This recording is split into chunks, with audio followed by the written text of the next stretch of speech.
Hi hello welcome to Suman TV. నేను మీ రోషన్. ఈరోజు మన షోకి రాబోయే గెస్ట్ గురించి చెప్పాలి అంటే యువనటుడుగా తెలుగు తెరకు పరిచయమై హీరోగా ఎన్నో అద్భుతమైన విజయాలను తన ఖాతాలో వేసుకొని ప్రేక్షకుల మధ్యలో అద్భుతమైన స్థానాన్ని సంపాదించుకున్న పాలబుగ్గల చిన్నోడు is none other than great actor Suresh garu. Please welcome.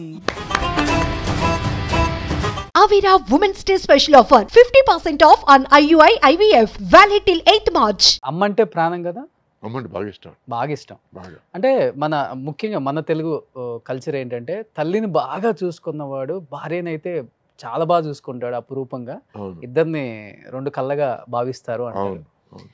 Sir, ఇష్టపడి పెళ్లి చేసుకొని ఒక బిడ్డను కన్న తర్వాత ఉమ్, విడాకులు తీసుకునే పరిస్థితి దాకా వచ్చింది కదా మీ జీవితం. ఉమ్. ఏమనిపించింది సార్ ఆ క్షణంలో ఒక్కసారిగా? నేను అనితని పెళ్లి చేసుకునేవాడిని కాదేమో. ఒకవేళ మా ఫాదర్ అట్లా ఎక్స్ట్రీమ్ స్టెప్ తీసుకొని నన్ను ఇంట్లోంచి తరిమేయకుండా ఉంటే నేను వెళ్ళి ఫ్రెండ్ ఇంట్లో ఉండడము అట్లా ఇట్లా గాలికి వదిలేయడం ఇష్టం లేక అనిత వాళ్ళ తల్లిదండ్రులు నువ్వు మా ఇంట్లోనే ఉండు, ఒక ఎంగేజ్మెంట్ చేసుకొని ఇక్కడే ఉండు అని అండాలు. ఆ తర్వాత మీరు అందరికీ తెలిసిపోయింది పెళ్లి చేసుకుంటే బెటర్ ఏమో అని అండాలు. సో ఇట్లా నా ప్రమేయం లేకుండా కొన్ని విషయాలు ఫాస్ట్గా జరిగిపోయాయి. కోపంలో జరిగినాయి అవి? అవును. అదే మా ఫాదరు కొంచెం ఓకే మనం దీని గురించి మాట్లాడదాము, నువ్వు ప్రేమిస్తున్నా అన్నావు కదా, టైం తీసుకో, ఒకవేళ మీ ఇద్దరికి సింక్ అవుతుంది సెట్ అవుతుందని ఒక 6 నెలల తర్వాత సంవత్సరాల తర్వాత అనిపిస్తే అప్పుడు పెళ్లి చేసుకో, 20-21కి ఏమిట్రా పెళ్ళి అని ఒక మాట అనుంటే అంత దూరం వెళ్ళుండేది కాదు. అండ్ నిజానికి పెళ్లి చేసుకునే టైంకి నా వయసు 21, తన వయసు 18. సో ఈ వయసులో వచ్చి సెట్ కాని వయసులో అండి మనకి ఏం కావాలి, మన దారి ఏది, మనం ఏం దారి తీసుకోవాలి. I want education, I want a job, I want an independent life అనే దారి, లేక I want to adjust to my husband, నాకు మా హస్బెండ్ ఏం చేస్తే నాకు అది ఓకే, నేను తనకు సపోర్ట్గా ఉంటే చాలు అనే ఒక దారి. ఇట్లా చాలా దారులు ఉన్నాయండి లైఫ్లో. నాకు ఏ దారి కావాలని డిసైడ్ చేసుకోవడం తెలియని ఒక వయసు అది, 18 అనడం. టీనేజ్.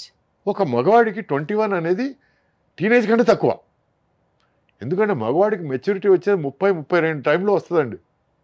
అప్పటి వరకు వాడు పిల్లకాకే. సో మా ఇద్దరికి మెచ్యూరిటీ లేని టైంలో కొన్ని. అప్పటికి ఇండస్ట్రీకి రాలేదు ఎవరు? మీరు. నేను ఆల్రెడీ వచ్చాను, 17 ఏట వచ్చాను. వచ్చేసారు. ఓకే. అప్పటికి హీరో, రొమాంటిక్ సినిమాలు అవి చేస్తున్నాను, బిజీగా కొద్ది ఉన్నాను. గొప్ప అసలు లైఫ్ అంటే ఏంటి అర్థమై ఉంటుంది కదా, ప్రపంచంలో తిరుగుతున్నారు కదా అక్కడ ఇక్కడ. అవును, టోటల్గా లైఫ్లో సక్సెస్ల కంటే దెబ్బల దగ్గర నుంచి చాలా నేర్చుకున్నాను. ఎందుకంటే success doesn't teach you much, failures only teach you a lot. Okay. So ఇట్లా నా ప్రమేయం లేకుండా ఒక రోడ్ రోలర్ పరిస్థితి, జీవితం అనేది ఒక రోడ్ రోలర్ అయిపోయి ఓకే పెళ్లి చేసుకుంటే తప్ప వేరే దారి లేదు, ఎందుకంటే ఆ అమ్మాయి పేరు కూడా చెడిపోతుంది. సో పెళ్లి చేసుకొని చట్టబద్ధంగా కొన్ని విషయాలు చేయాలని పెళ్లి చేసుకోవడాలు జరిగింది. పెళ్ళి అయిన తర్వాత నుంచి ఏమైందంటే తను సినిమా ఇండస్ట్రీ నుంచి ఒక చిన్న డిస్కనెక్ట్ స్టార్ట్ అయింది. డిస్కనెక్ట్ అంటే I'm not very happy with film people, అది ఇది all they talk about the cinema అండాలు. నాకు అప్పుడు సినిమా ఫ్రెండ్స్ ఎక్కువయ్యారు పెళ్లి తర్వాత. ఎవరు కథల గురించి మాట్లాడడం, కొంతమంది ప్రొడక్షన్ల గురించి మాట్లాడడం, కొంతమంది డైరెక్షన్ గురించి మాట్లాడడం, కొంతమంది ఆర్టిస్ట్ గురించి, గాడ్ ఫాదర్లు ఈ పర్ఫార్మెన్స్ ఇట్లా ఉంది, ఈ పర్ఫార్మెన్స్. నాకు ఎక్కువ అటువంటి ఒక ఫ్రెండ్షిప్ కానీ అటువంటి వాతావరణం ఎక్కువ రుచించింది. అప్పుడు ఇంకా ఆఫీసులు కూడా లేవు, ఇంటికి వచ్చేస్తారు ఎక్కువ. అవును, ఎస్. సో నాకు మీరు ఇంటికి వస్తే అదే విషయాలు మాట్లాడతారు, నాకు బోర్ కొడతారు, నాకు టాపిక్ లేవు, నాకు ఐ వాంట్ అదర్ ఫ్రెండ్స్ అన్నప్పుడు నేను ట్రై చేశాను సినిమా ఇండస్ట్రీ బయట ఫ్రెండ్స్ కోసం. ఎందుకంటే మేము ఇమ్మడాలని. బయట ఫ్రెండ్స్ వాళ్ళు మాట్లాడేది నాకు డిస్కనెక్ట్గా ఉంది. వాళ్ళు ఏదో కంపెనీ గురించి, ఒక ఆఫీస్ గురించి, వాటి గురించి మాట్లాడితే, లేకపోతే షేర్ల గురించి మాట్లాడితే అది నాకు సింక్ అవ్వలేదు. సో ఇట్లా ఒక చిన్న నాన్ సింక్లోనే కొంచెం వెళ్ళి మేము కొంచెం మా మధ్య డిస్టెన్స్ ఏర్పడుతుందని కానీ వెంటనే వాళ్ళ తల్లిదండ్రులు మా తల్లిదండ్రులు ఎంటర్ అయిపోయి వాళ్లకున్న అపార తెలివితేటలతో ఒక బిడ్డ పుడితే అన్నీ సరైపోతాయి అని ఒక సలహా ఇచ్చి మా ఇద్దరిని ఫోర్స్ చేసి అంటే మీరు సొసైటీ ఏమంటుంది, వీళ్ళు ఏమంటారు, వాళ్ళు ఏమంటారు, అది ఇది చెప్పి మొత్తానికి have a child, have a baby అని. సరే ఓకే, ఇద్దరం ఓకే, ఒకరంటే ఒకరికి ఇష్టమే, కానీ ఎక్కడో మా మా దారులు వేరవుతున్నాయి. సరే okay, will make one last minute effort, at least parents కోసం అన్న ఎఫర్ట్ తీసుకుందామని we had a child. Nikhil వాడి పేరు. ఈ రోజు, ఆ రోజు నుంచి వాడు పుట్టినరోజు నా జీవితంలో అతి సంతోషమైన రోజు. ఈ రోజు వరకు I'm very happy that he's my son. Is wonderful human being. మీరు లైఫ్లో అంత సంతోషంగా ఉండగలిగారు, మీరిద్దరు ఎందుకు విడిపోయారు మరి? అదే చెప్పొస్తున్నాను కదా, ఆ, బిడ్డ పుట్టిన తర్వాత ఏమైందంటే she started feeling a lot of pressure. ఎందుకు ప్రెషర్ అంటే కరెక్ట్గా అప్పుడే నేను భయంకరంగా బిజీ అయ్యాను. ఓకే. అసలు రోజుకు 3 షూటింగ్లు. మార్నింగ్ వచ్చి 6 గంటలకి రెడీ అవ్వడం స్టార్ట్ అయితే 7 to 1 ఒక షూటింగ్, 2 to 9 ఒక షూటింగ్, 9 నుంచి మార్నింగ్ 3 వరకు ఒక షూటింగ్. సో ఎంత పని మనిషి ఉన్నా, ఎంత ఉన్నా కూడా అట్లీస్ట్ ఉన్న భారం, ఉన్న రెస్పాన్సిబిలిటీ నా మీద పడిపోయింది. నన్ను ఒంటరిగా వదిలేసి తను he's with people, he's doing his thing అనే ఒక చిన్న ఫీల్లో ఇంకా కొంచెం డిస్టెన్స్ స్టార్ట్ అయింది. అప్పుడు నేను సినిమాలు తగ్గించుకొని I try to spend more time. But అప్పటికే దెర్ వాజ్ సమ్ చీలిక ఏర్పడిపోయింది. So that was the time. ఒక 4-5 ఏళ్ళు ఉన్నప్పుడు మా మధ్య కొంచెం there was a lot of కీచులాట అంటారు చూడండి, చిన్న చిన్న విషయాలకి. I don't like how you do this, I don't like how you do this. So మన మధ్య ఉన్న ఫ్రెండ్షిప్ని కాపాడుకోవాలంటే కొంచెం ఈ భార్యాభర్త అనే ఒక రిలేషన్షిప్ని కట్ చేసుకుంటే బెటర్ అనే ఫీలింగ్కి వచ్చాము. ఎందుకంటే ఈ భార్యాభర్తగా కంటిన్యూ అయితే కోపాలు ఎక్కువయ్యి, తాపాలు ఎక్కువయ్యి, అలకలు ఎక్కువయ్యి, దానివల్ల ఏమవుతా ఉన్న ఫ్రెండ్షిప్ కూడా పోద్దేమోనన్న భయంతో మీ ఇద్దరం కూర్చొని మాట్లాడుకొని కరెక్ట్గా అప్పుడు నా దగ్గర ఏముందో మధ్యలో గీత గీసి ఈ సగం నీకు, ఈ సగం అని డిసైడ్ చేసుకొని మేము డైవర్స్ తీసుకున్నాం. డైవర్స్ బాబుకి ఎంత తీసుకునేటప్పుడు ఉంటుంది ఏజ్ అప్పుడు? అప్పుడు 5 అండి. అంతే. అంతే. ఊహ ఉంటుంది కొద్ది గొప్ప. కొద్ది గొప్ప ఉంటుంది. సో జడ్జి కూడా అడిగాడు, మీరిద్దరు నవ్వుకుంటున్నారు, మాట్లాడుకుంటున్నారు, మీకెందుకు డివోర్స్ అని అన్నాడు. లేదని మీకు అర్థం కాదులేండి అన్నా. అంతకంటే ఏం చెప్పగలం. బిజీగా ఉన్నారు, ఫైనాన్షియల్గా బాగా వెల్ సెటిల్ అయిపోయి ఉంటారు అప్పటికి. అవునండి, రెమ్యునరేషన్స్ అవును, బాగా వస్తాయి. అవును. వ్యాపకం అనేది ఏదో ఒక బిజినెస్ ఏదో ఒకటి ఉంటే తన వర్క్లో తన బిజీగా ఉంటుంది, మీ వర్క్లో మీరు బిజీగా ఉంటారు. అప్పటికి తను she worked in travel agency అండి. షీ వర్క్డ్ ఒక ట్రావెల్ ఏజెన్సీలో పనిచేసింది. తను డిప్లొమా సంపాదించింది. స్టడీస్ విషయంలో she is very very capable. Okay. So diploma సంపాదించి తను ట్రావెల్ ఏజెన్సీలో ఆల్మోస్ట్ పార్ట్నర్గా అయింది. But somewhere she was not happy. And ఏమైందంటే ఇక్కడ సురేష్ భార్య, సురేష్ భార్య, సురేష్ భార్య అనే తప్ప తను ఇండివిజువల్గా తనని చూడ్డాలు, తనకి సపరేట్గా రెస్పెక్ట్ ఇవ్వలేదనే ఫీలింగు ఇది వచ్చి ఆమెకి అది ఇష్టం లేదు. లేదు. So she did not like public I. ఎవరైనా వచ్చి గ్రూప్ వచ్చి సురేష్ గారి భార్య కదా, ఆయన ఎక్కడ ఉన్నారు, ఇప్పుడు ఏ షూటింగ్లో ఉన్నారు, ఇవన్నీ మాట్లాడితే తను కొంచెం ఇబ్బందిగా ఫీల్ అయ్యేది. సో నేను ఇక్కడ ఉండడం కంటే నేను అమెరికా వెళ్ళిపోయి అక్కడ ఏదైనా జాబ్ చూసుకుంటే బాగుంటుంది, మన బాబుకి కూడా అక్కడ లైఫ్ బాగుంటుంది కదా, ఇట్లా స్టార్ట్ అయ్యి ఎక్కడో ఇంకా నేను అమెరికా వెళ్ళిపోతే బెటర్ అని. బట్ అది విడాకులు లేకుండానే వెళ్ళిపోవచ్చు కదా సార్. అంటే ఇప్పటిలాగా అనుకుంటే వెళ్ళడాలు అవన్నీ కాదండి. అప్పుడు ఆ టైంలో అమెరికా వెళ్ళడం అంటే ఒక మంత్ ట్రై చేస్తే నెక్స్ట్ మంత్, ఈ మంత్ ట్రై చేస్తే నెక్స్ట్ మంత్ వెళ్ళగలం అనే పరిస్థితి. సో ఒకసారి అంత దూరం ఏర్పడిందంటే అది పర్మనెంట్ దూరం అనే అనుకోవాలి తప్ప వేరే దారి లేదనే పరిస్థితిలో ఎక్కడో మా ఇద్దరి మధ్య భార్యాభర్తగా అనుబంధం మిగలలేదనేది అర్థమైపోయింది. అది అర్థమైపోవడంతో తన ఫ్రీడమ్ తనకి ఇచ్చేశాను. తను బాగుండాలి, బాబు బాగుండాలని నేను రాసి కూడా ఇచ్చేసాను. తను బాబుని తీసుకెళ్ళొచ్చు అమెరికాకి. సో వాడి మంచి కోసం అనుకున్నాను, తన మంచి కోసం చేశాను అనుకున్నాను, నా మనశ్శాంతి కోసం కూడా చేశాను అనుకోవచ్చు. ఎందుకంటే అన్నీ నేను ఇతరుల కోసం చేశాను, నేను త్యాగజీవి అనడం కంటే నాకు మనశ్శాంతి కొంచెం కావాలి కదా.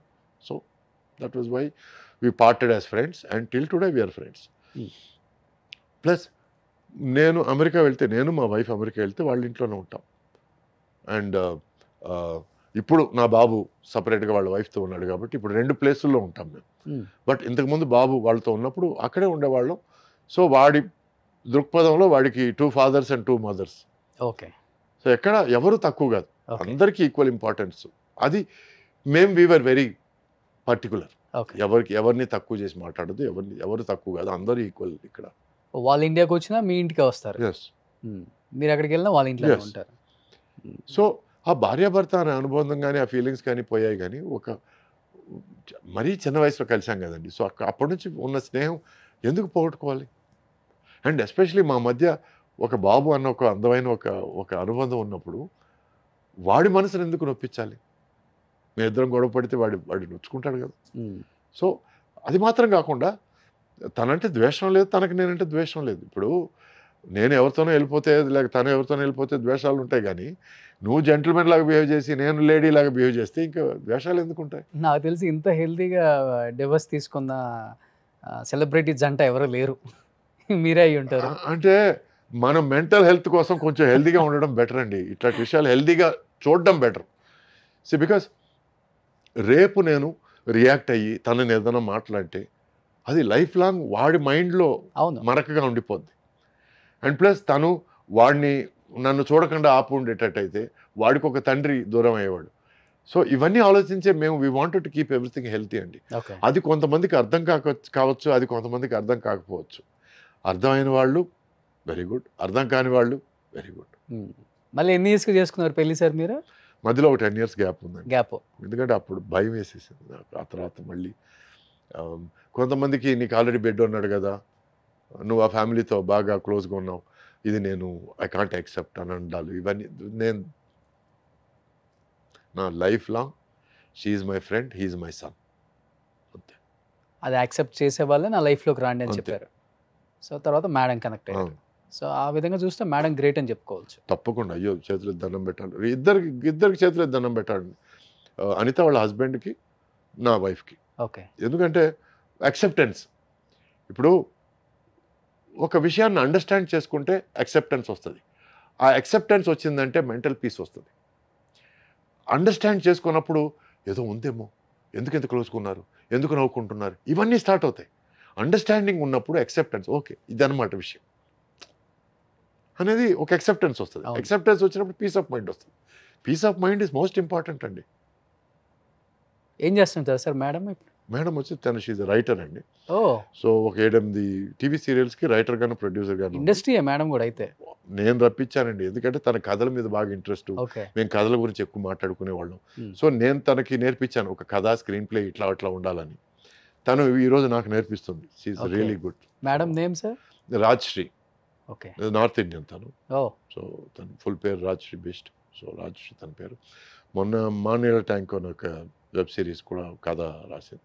ఓ. సో ఇప్పుడు కిడ్స్ ఉన్నారా సార్? లేరండి. Hmm. తనకు నేను పిల్లాడిని, తను నాకు చిన్నపిల్ల, అంతే. అంతే.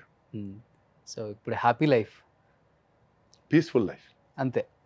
ఎందుకంటే హ్యాపీనెస్ కంటే పీస్ఫుల్ అది చాలా important, sir. మోస్ట్ ఇంపార్టెంట్ అవును, అనేది sir. అర్థమవుతుంది. సో మొన్న ఎవరో సార్ ప్రేమ అంటే ఏమిటని అడిగారండి. నాకేం చెప్పాలో అర్థం కాలేదు. చాలాసేపు ఆలోచించాను. ప్రేమ అంటే ఏమిటి, ప్రేమ అంటే ఏమిటి. ఎందుకంటే 15లో ప్రేమ అంటే ఏమిటో నీ ఫీలింగ్స్ వేరే, 20లో ప్రేమ అంటే ఏమిటో నీ ఫీలింగ్స్ వేరే, 30లో నీ ఫీలింగ్స్ వేరే, 40లో నీ ఫీలింగ్స్ వేరే. Love is different at every age. నాకు చిన్న సైనస్ ప్రాబ్లం ఉంది. దానివల్ల నైట్ అంతా ఏసీ వేస్తే నాకు పడదండి. సో ఈ మధ్య టెంపరేచర్ కొంచెం పెరిగి నేనేం చేశాను, కూలర్ పెట్టించాను. ఆ కూలర్ ఏదో ప్రాబ్లం వచ్చి, మోటార్ ఏదో ప్రాబ్లం వచ్చి కూలర్ ఆగిపోయింది. సో సరే పక్క రూమ్లోంచి టేబుల్ ఫ్యాన్ తీసుకొచ్చి పెట్టాము. అది సరిపోలేదని చెప్పి షూటింగ్ తీసుకెళ్ళి చిన్న ఫ్యాన్, ఒక 10-inch ఫ్యాన్, అది ఇటు సైడు, మామూలు ఫ్యాన్ ఇటు సైడ్ పెట్టుకున్నాం. ఇదంతా అవుతుంది. మధ్యలో సడన్గా దొరికాడు కూలర్ రిపేర్ చేసే అతను. సరే తీసుకొచ్చి కూలర్ రిపేర్ చేస్తే కూలర్ రిపేర్ అయింది. కూలర్ రిపేర్ అయిన వెంటనే నేను ఏదో పని చేసి తిరిగి వస్తే మా వైఫ్ కూలర్ ముందు కూర్చొని అబ్బా అనుకుంది. అంటే ఏసీ ఆఫ్ చేసినప్పుడు ఏమనలేదు, కూలర్ పోయినప్పుడు ఏమనలేదు, ఫ్యాన్ పెట్టినప్పుడు ఏమనలేదు, ఆ ఫ్యాన్ కూడా ప్రాబ్లం, చిన్న ఫ్యాన్ పెట్టినప్పుడు ఏమనలేదు. కానీ కూలర్ వచ్చినప్పుడు తను రిలాక్స్ అయ్యి రిలీఫ్గా ఫీల్ అయ్యి చూడండి, ఒక్క మాట కూడా నాతో చెప్పలేదు. నా దృష్టిలో అది ప్రేమ అంటే. ఓకే, గ్రేట్ కదా, ఒక్క మాట కూడా నాకు నాకు ఇబ్బందిగా ఉందనో, నాకు ఉక్కగా ఉందనో, లేక వేడిగా ఉందనో, ఏమి నథింగ్. సో అప్పుడు నేను తన దగ్గర ఏమన్నాడు, ఒక మాట చెప్పు ఉండొచ్చు కదా, నేను ఆవిడ మేడ్ సమ్ అరేంజ్మెంట్స్, నేను కూలర్ తొందర రిపేర్ చేయడానికి ట్రై చేసేవాడిని కదా, ఏదో ఒకటి అంటే మన పనులు ఏదో ఉంటాయండి, బిజీ డూయింగ్ అదర్స్. అవునవునవును. తను అనింది, if you are comfortable I'm comfortable అనింది. నాకు ఆ టైంలో అనిపించింది అది ప్రేమ.